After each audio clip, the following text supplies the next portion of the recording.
कोई पूछे कि कथाओं में आने से क्या हो जाता है, या कथाएं क्या संसार को बदल देती है। मैंने हमेशा कहा है कि कथाओं से संसार नहीं बदला जाता। जितने लोग पंडाल के अंदर बैठे हैं, सावधानी से सुनिएगा। राम कथा शशि किरण समाना। दिन में उजाला करने के लिए सूर्य भगवान की आवश्यकता होती है, लेकिन जब अंधकार छा जाए तब हम कहां देखते हैं? हम चंद्रमा के प्रकाश की तरफ देखते हैं कि उजाला चंद्रमा से आएगा। जो अंधेरी रात में भी जब चंद्रोदय होता है, तो पूर्णिमा की रात्रि पर आप देखते हैं कि कभी छत पर जाएं तो लाइट चलाने की जरूरत नहीं पड़ती, उजाला ही उजाला है। कभी पूर्णिमा का चांद देखा होगा? लगभग सभी ने देखा होगा। जो लोग प्रकृति से प्रेम करते हैं, जो लोग वर्तमान से प्रेम करते होंगे, जो लोग आज से प्रेम करते होंगे, वो पूर्णिमा का चंद्रमा देखते होंगे। पूर्णिमा आने वाली है ना, जब पूर्णिमा का दर्शन हम लोग करेंगे नवरात्रि के बाद, तो पूर्णिमा के चंद्रमा में देखिएगा, जब सुबह में अंधकार को हरने के लिए सूर्य भगवान आकर के उजाला करते हैं और अंधकार को हर लेते हैं, लेकिन जब सूर्य भगवान अस्ताचल को चले जाए तब कौन उजाला करे? तो सबकी नजर पड़ती है चंद्र भगवान पर कि चंद्रोदय होगा और इस अंधकार के अंदर भी उजाला हमको प्राप्त होगा।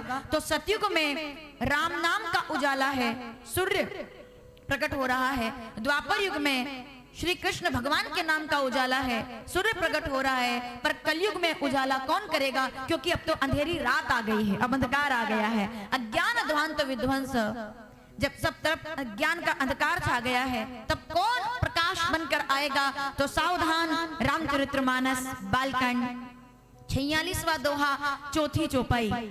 राम कथा के विद्वान लोग इस चौपाई को पूरा करेंगे। राम कथा शशि किरण समाना, संत चकोर करें जही पाना। जिस प्रकार से दिन में उजाला होने के लिए सूर्य भगवान की आवश्यकता है, उसी प्रकार कलयुग के अंधकार को हरने के लिए राम कथा चंद्र के स्वरूप में उदय होती है और अपराधों का हरण कर लेती है। इसलिए राम कथा को कलयुग के लिए निवारक माना गया है, जो अंधकार में चंद्रोदय की तरह आए और संत चकोर करें जही पाना। आपके जैसे संत, आप कहेंगे हम तो संसारी हैं, लेकिन 3 घंटे आप जब पंडाल में आकर बैठते हैं तो अपना घर परिवार त्याग करके भगवान के नाम की महिमा में खो जाते हैं। यही तो संत का सबसे बड़ा गुण होता है। जब भगवान से प्रेम करने लगे वही संत है, वही साधु है। कलयुग के अंधकार को कौन हरेगा? बताइए आप मुझे। कलयुग का अंधकार चारों तरफ अगर छाया हो तो कौन है जो अंधकार पर विजय पाएगा? मेरे शब्द आप तक पहुंच जाए तो आप ध्यान देंगे। सावधान, जब कलयुग का अंधकार आएगा तो कलयुग के अंधकार को राम कथा के विचार के साथ जीता जाएगा, क्योंकि संसार बदलना हमारा लक्ष्य नहीं है, लेकिन अगर विचार बदला जाए तो संसार बदला जा सकता है। अगर विचार बदला जाए कि उसी दुनिया में रहकर हम भगवान का नाम ले सकते हैं, और वही राम कथा सिखाती है। कल आपने, मैं सीधे सीधे आपको चलिए लेकर चलती हूँ राम कथा के उस प्रसंग की ओर, जब माता सती अपने प्राणों का त्याग कर देती है और शंकर भगवान माता पार्वती के रूप में उनसे विवाह करते हैं और उनको कैलाश पर लेकर आते हैं। बोलिए गिरजा शंकर भगवान की। तो इस समय शंकर भगवान अब विराजमान है कैलाश पर। माता पार्वती विवाह के पश्चात पहले सुबह में कैलाश पर जब आती है और भोलेनाथ का दर्शन करती है, क्या बात है।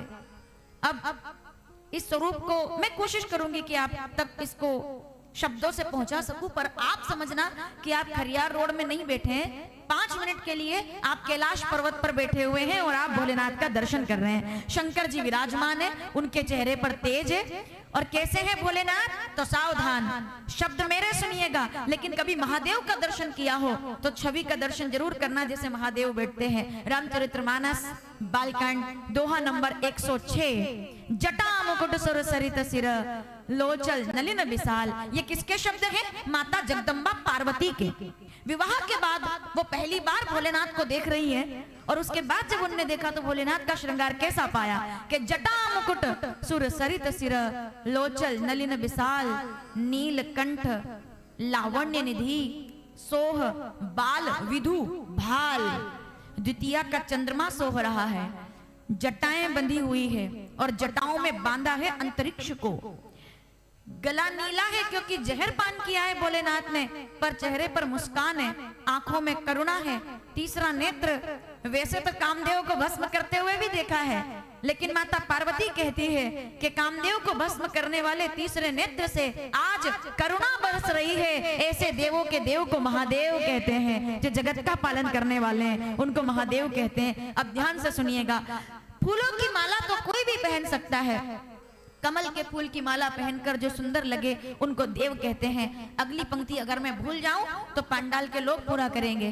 जो फूलों कमल के फूल की माला पहनकर सुंदर लगे उनको देव कहते हैं, पर जो मुंडों की माला पहन करके भी सुंदर लगे उनको, चलो सब मिलकर कथा करते हैं, ठीक है? आधा मैं बोलूंगी, जहां मैं भूलूंगी वहां आप बोलेंगे। कथा मेरे लिए 3 घंटे का कोई कार्य नहीं है, ये मेरा जीवन है। मैं जो आपके बीच में हूं, यहाँ जैसे सामने आप मेरे बैठे हैं, आप मेरे लिए श्रोता के रूप में हैं, कोई यजमान है, कोई आयोजक है, कोई मुझे सुन रहा है, कोई मेरी प्रशंसा करे, कोई मेरी निंदा करे, ये सब बातें मेरे लिए दूसरे फेज पर आती है। मैं पहले फेज में परम विद्वान भागवत भूषण पूज्य ब्रह्मलीन डोंगरे जी महाराज का बड़ा अनुसरण करती हूँ, और वो कहते थे कि कथा करनी चाहिए स्वांत सुखाए।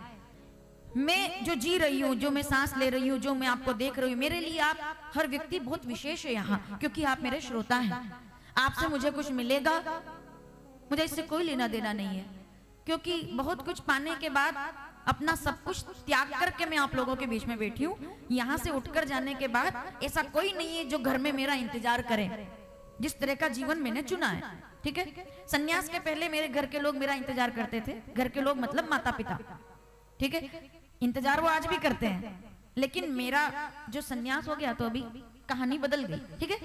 तो मुझे यहाँ से जाने की कोई जल्दी नहीं रहती, क्योंकि मेरा जीवन आपका और ये जब सब कुछ है, इससे ज्यादा आगे कुछ अब बचा ही नहीं है, जो है बस यहाँ। तो मेरे लिए आप बहुत विशेष हैं, हर व्यक्ति।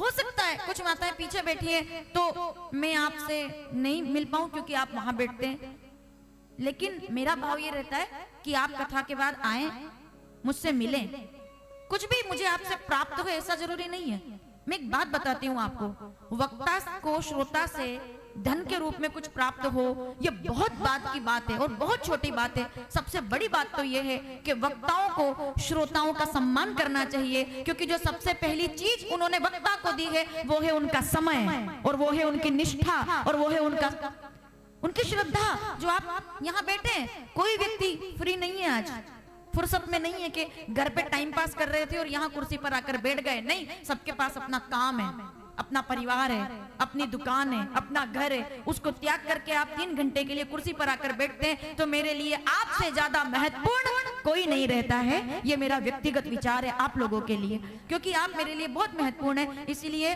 ये सब बात मैंने इसलिए कही है ताकि जहां मैं भूल जाऊं वहां आप पूरा कर दीजिएगा। अब हम सब समान हो गए, ठीक है?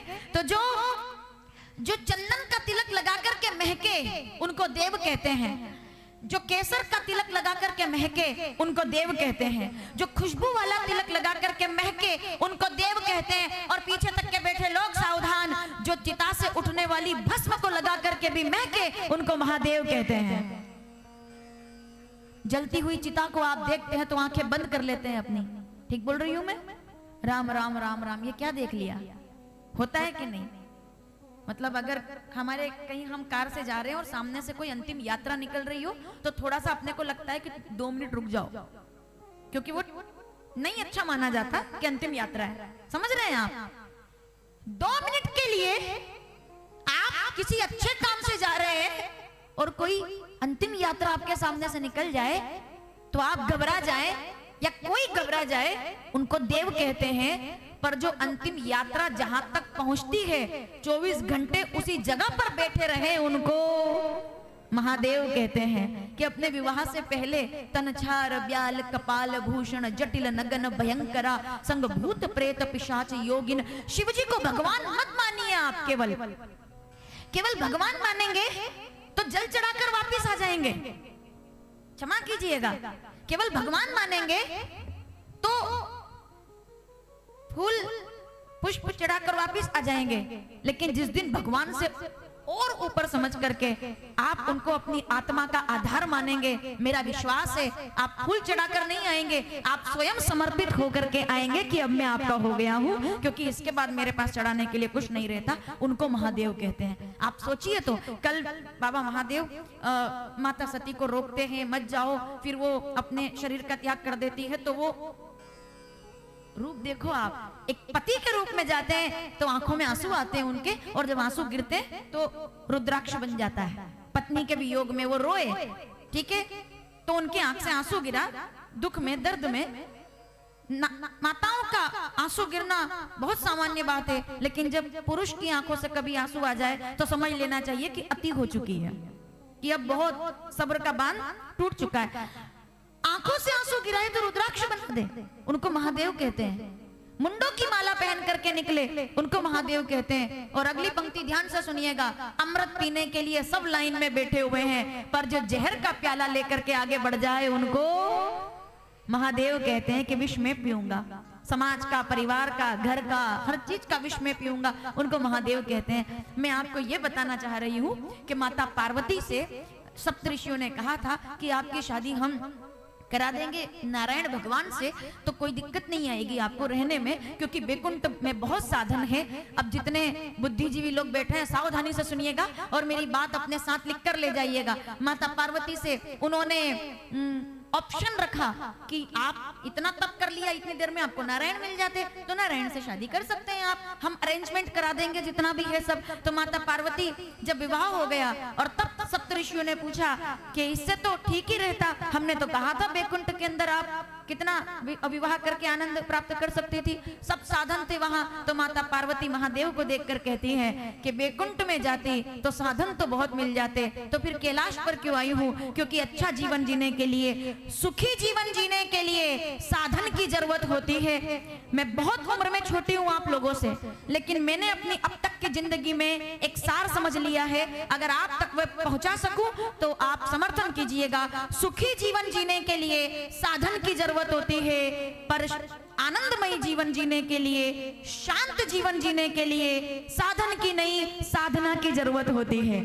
शांति के लिए साधना चाहिए, सुख के लिए साधन चाहिए। आप कहेंगे सुख और शांति में क्या फर्क है? बहुत फर्क है। आप साधन से सुख पा सकते हैं, शांति कभी नहीं पा सकते।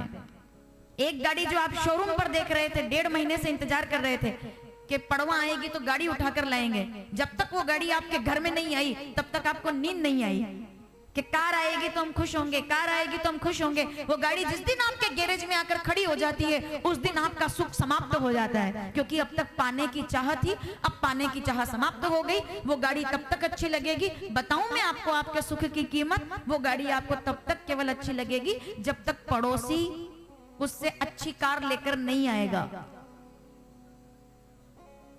क्या मैं ठीक बोल रही हूं? आपके सुख की कीमत बता रही हूं मैं आपको। काम तो मोटरसाइकिल पर भी चल ही रहा था, लेकिन आपका सुख कहां है? खुद के लिए, क्षमा कीजिएगा मैं अगर कड़वा बोल जाऊं, हम खुद के लिए नहीं जी रहे, हम दूसरों के लिए जी रहे हैं, हम दूसरों के हिसाब से जी रहे हैं। आपका रिमोट आपने दूसरे लोगों के हाथ में दे रखा है कि उनके सामने ऐसा प्रदर्शन करेंगे तो हम सुखी होंगे, इसको सुख कहते हैं। और एक बात बताऊं, इसमें कोई गलत नहीं है, ये स्वभाव है हमारा। आपने तो 4000 की साड़ी पहनी है, लेकिन माफ कीजिएगा वैसी साड़ी किसी शादी में आप गए और आपको लगा कि ये तो बिल्कुल ब्रांडेड आई है, अभी ऐसा किसी के पास नहीं होगा। वो 4500 की साड़ी वो 450 रुपए की बन जाती है। जब पार्टी में वैसी साड़ी कोई और माताजी पहनकर आ जाए तो चेहरा उतर जाएगा हमारा कि ये कैसे हो गया। इन भारी नुकसान, नींद नहीं आएगी, फिर भारी नुकसान। ठीक है, होता है या नहीं ऐसा? आपका सुख दूसरों के हाथ में दें, उसे सुख कहते हैं। लेकिन जब कभी मैं आपके महंगी चीजों के विरोध में नहीं बोल रही हूं, मैं आपको बस ये बताना चाहती हूं कि मनुष्य को इस बात की सबसे बड़ी समस्या है, और आपके और मेरे जीवन का सबसे बड़ा अगर कहा जाए तो कष्ट ही यही है, दुख ही यही है कि मनुष्य के जीवन की सबसे बड़ी कमी क्या है कि जब तक कोई चीज मिल ना जाए तो सब्र नहीं करता। पीछे तक के बैठे लोग सावधान, जब तक कोई वस्तु पा ना ले तब तक सब्र नहीं करता, और अगर कोई वस्तु ज्यादा मिल जाए तो फिर उसकी कदर नहीं करता। ये मनुष्य का स्वभाव है, ना मिले तो सब्र नहीं, मिल जाए तो कदर नहीं। जब तक ना मिले तब तक सब्र नहीं, और मिलने के बाद कदर नहीं। दुनिया है भाई, इसी को दुनिया कहते हैं। और ये कुछ भी मैं अपने मन से तो नहीं बोल रही, तुलसीदास जी महाराज ने तो रामचरितमानस में लिखा है कि दुनिया में सुख पाना बहुत आसान है। रामचरितमानस किष्किंधा कांड 16वां दोहा, पहली चौपाई। सुखी मीन जिमि नीर अगाधा, जिमि हरि शरण न एकौ बाधा। दुनिया में सुख पाना, माताओं, दुनिया में सुख पाना कोई बड़ी बात नहीं है। दुनिया में शांत हो जाना, शांति पा जाना सबसे बड़ी बात है कि कोई शांति को पा जाए कि जो है, जितना है, जैसा हूं मैं, अपने आप में परफेक्ट हूं। मुझसे अच्छे बहुत होंगे, मुझसे कम बहुत होंगे, लेकिन ईश्वर ने जैसा मुझे बनाया है वैसा और कोई नहीं है। ये ईश्वर की मुझ पर कृपा है। जिस दिन ये सोच लोगे उस दिन सुखी हो जाओगे आप, और सुखी नहीं, शांत, शांति। इसलिए मैंने हमेशा कहा है, माता पार्वती कैलाश पर हैं आज। आप इस कथा को ऐसे मत सुनो कि हाँ भैया हमको कथा सुननी है, हम आए हैं ना। मैं सुनाती हूँ आपको प्राणों से कथा, अपने प्राण लगाकर कथा सुनाती हूँ मैं आपको। मैं इंतजार करती हूँ कि आप कब मेरे सामने आके बैठोगे और मैं बस शुरू हो जाऊं, मैं बोलने लगूं। वही जीवन है मेरा। यहां से उतरने के बाद अगर बात करोगे कथा के बारे में तो शून्य हूं मैं, ये भी मैं आपको बता दूं। मुझे मंच से उतरने के बाद कोई कहे कि 2 शब्द इस बारे में बोल दो तो मैं बहुत असहज हो जाती हूँ, मुझे नहीं आता बोलना। यहां से उतरने के बाद यहाँ पे जब तक हूं मैं, आप मुझसे कोई भी बात कर सकते हैं। मैं ये नहीं कहूंगी कि मैं सवालों के जवाब दे सकती हूँ, वो विषय नहीं मेरा, लेकिन मैं जिज्ञासाओं को शांत कर सकती हूँ स्वयं के लिए भी। यहाँ से उतरने के बाद देखोगे तो आपकी तरफ सामान्य जीवन आपको नजर आएगा मेरा। तो कारण क्या है? क्योंकि जो भी है ना वो सब ये है, ये जहां हम बैठे हैं, जिस जगह की महिमा है, इस स्थान की महिमा है। पहले मेरा नाम वर्षा नागर था, इसलिए बोल रही हूँ, वर्षा नागर की महिमा नहीं है। अब मेरा नाम अन्नपूर्णा है तो अन्नपूर्णा की महिमा नहीं है। महिमा किसकी है? व्यासपीठ की महिमा है। तो महिमा किसकी है?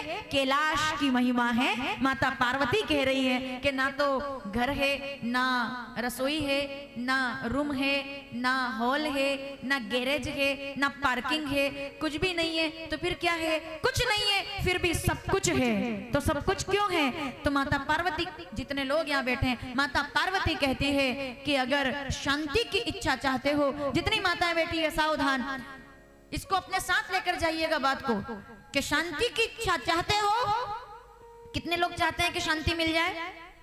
चलो वोटिंग कर लेते हैं थोड़ा सा। कितने लोग चाहते हैं कि शांति मिल जाए? जवाब सुनिएगा माता पार्वती का। अगर शांति और जवाब ठीक लगे तो समर्थन करना। शांति की इच्छा रखते हो तो अपनी इच्छाओं को शांत करना शुरू कर दीजिए, शांति अपने आप प्राप्त हो जाएगी। इच्छाओं को शांत कीजिए, इच्छाएं शांत हुई, आप शांति पा जाएंगे। अगर बच्चों की भाषा में कहें तो you can get easily peace, और आप प्राप्त कर सकते हैं, आपको मिल सकती है शांति। कब? इच्छाओं को शांत करने से। कि जैसे माता पार्वती भोलेनाथ को देखती हैं, अब तो शंकर जी ने आंखें खोली। अब आइए चौपाई पर चलते हैं। रामचरितमानस बालकांड 111 दोहा, तीसरी चौपाई। माता पार्वती आती है भोलेनाथ के सामने, तो पार्वती भल अवसर जानी, 108 दोहा यहाँ पर सामने आई है। और सामने आकर प्रणाम किया। हर हर, जो जहर को भी पी जाए उनको भोलेनाथ कहते हैं, जो मुंडों की माला पहने उनको भोलेनाथ कहते हैं, जो हाँ क्या बात है, जो स्वरूप को देख करके भी लोगों को तार दे उनको भोलेनाथ कहते हैं। तो वो सामने आई और खड़ी हो गई सामने। क्यों?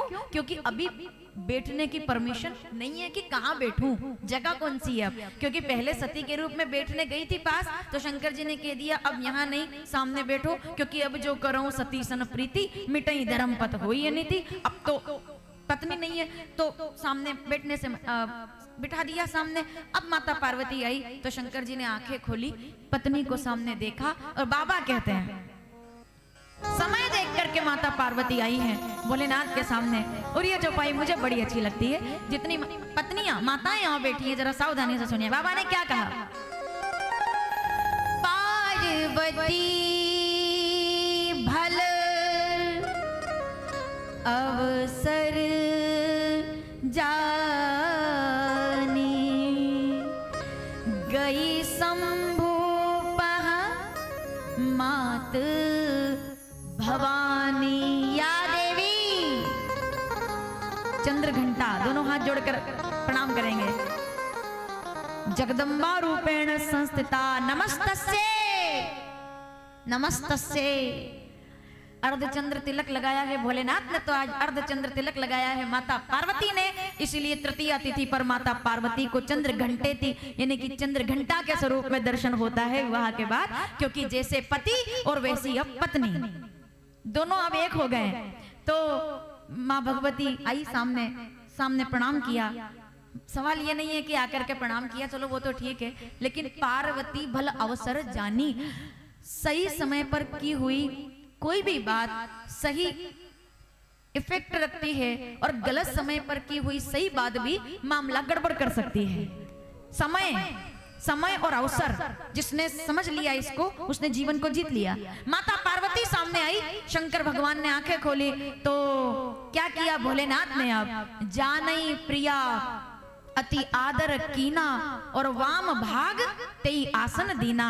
आओ पार्वती, वहां नहीं, सावधान, वहां नहीं, यहाँ आकर के बैठो, क्योंकि अब आपका स्थान यहाँ है, मैं आपको यहाँ स्थान देता हूँ। बोलिए गिरजा शंकर भगवान के। माता पार्वती पूजा करके पास में आकर बैठी। अब यहाँ पर माता पार्वती ने दोनों हाथ जोड़ करके प्रश्न किया, हे भोलेनाथ, मैंने अपना पूर्व चरित्र याद किया है, जो जो गलतियां हुई वो क्षमा कीजिएगा, जो भी हिसाब बनता है, क्योंकि मार्च 31 मार्च जब आता है तो हिसाब क्लियर किया जाता है। सब लोगों को पता होगा, जो लोग व्यापारी लोग हैं और जो लोग टैक्स, सभी लोग हम लोग लगभग देते ही हैं। तो 31 मार्च का जो दिन होता है वो हिसाब क्लियर करने का दिन होता है। बही खाता जो होता है उसको क्लियर करने का दिन होता है। तो टैक्स पे करने का दिन होता है 31 मार्च, ठीक है।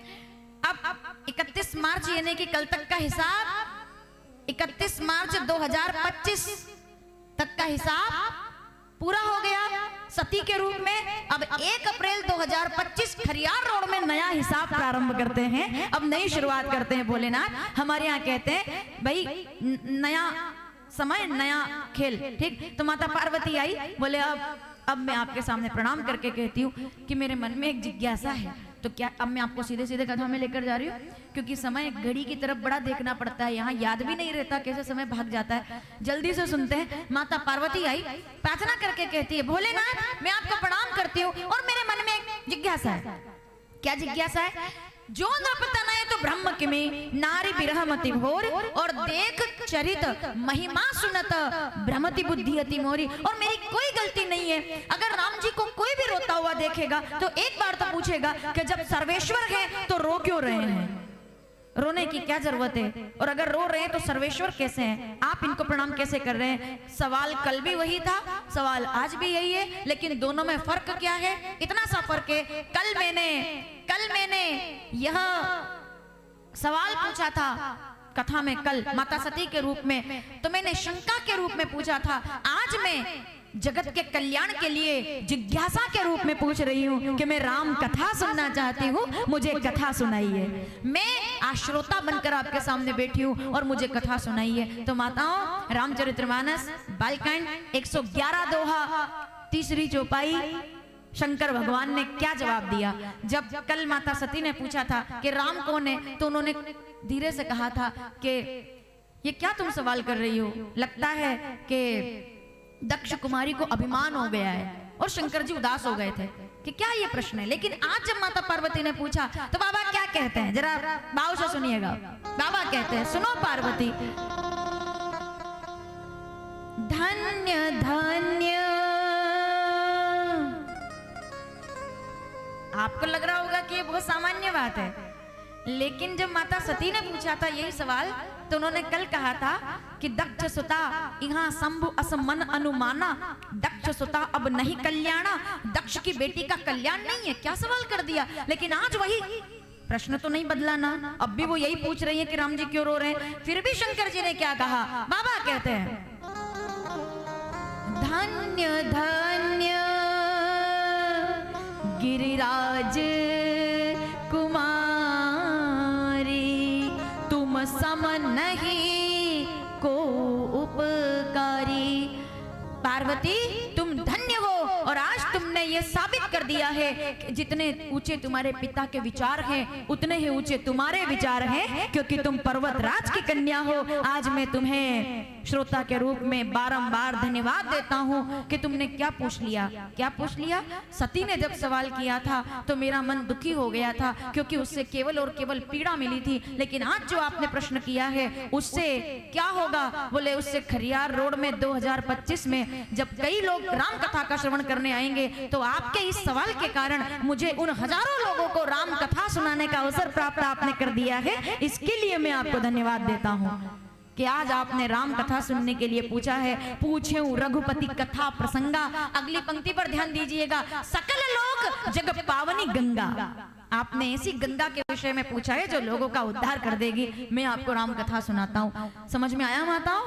कल पूछा था तो शंकर जी नाराज हो गए थे, आज पूछा तो प्रसन्न हो गए। क्यों? क्योंकि कल बुद्धि से पूछा था, आज भक्ति से पूछा है, और जहां भक्ति आ जाती है वहां प्रश्न भी संवाद बन जाता है।